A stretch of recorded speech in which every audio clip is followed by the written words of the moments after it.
തെരഞ്ഞെടുപ്പ് കമ്മീഷൻ്റെ ഇന്നലത്തെ പത്രസമ്മേളനം JP നഡ്ഡയുടെയോ അമിത്ഷായുടെ പത്രസമ്മേളനം പോലെയാണ് ഞങ്ങൾക്ക് തോന്നിയത്. കാരണം പറഞ്ഞ ഒറ്റ കാര്യത്തിന് മറുപടി പറയാൻ അദ്ദേഹത്തിന് കഴിഞ്ഞിട്ടില്ല. മാത്രം അതിന് പകരം ഒരു രാഷ്ട്രീയ പ്രസംഗമാണ്, ഒരു തരംതാണ പ്രസംഗമാണ് അദ്ദേഹം ചെയ്തത്. മാത്രമല്ല, രാഹുൽ ഗാന്ധിയോട് മാപ്പ് പറയാൻ പറയുന്ന ഇലക്ഷൻ കമ്മീഷൻ എന്തുകൊണ്ട് അനുരാഗ് ഠാക്കൂറിനെ കുറിച്ച് പറയുന്നില്ല? അനുരാഗ് ഠാക്കൂർ പറഞ്ഞൊക്കെ പൊളിഞ്ഞു. അദ്ദേഹം പറഞ്ഞ ആരോപണങ്ങൾ മാധ്യമങ്ങൾ തന്നെ അത് തെറ്റാണെന്ന് തെളിയിച്ചു കഴിഞ്ഞു.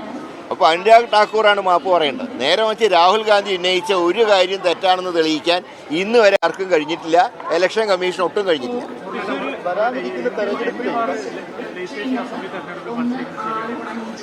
ഒരു സ്ഥാനാർത്ഥി നിർണയത്തിലേക്കൊന്നും പാർട്ടി കടന്നിട്ടില്ല.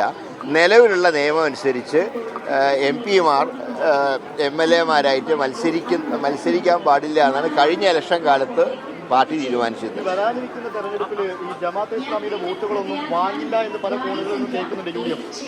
തീരുമാനം എടുത്തോ? ഇങ്ങനെ ഇതിനെക്കുറിച്ചൊന്നും ഒരു തീരുമാനവും എടുക്കേണ്ട ഒരു സാഹചര്യം ഇപ്പോഴുണ്ടായിട്ടില്ല. അത് പാർട്ടി തീരുമാനിക്കണം. തുടർ തെരഞ്ഞെടുപ്പുകളിലും ജമാഅത്തിന്റെ വോട്ട് വാങ്ങിക്കും.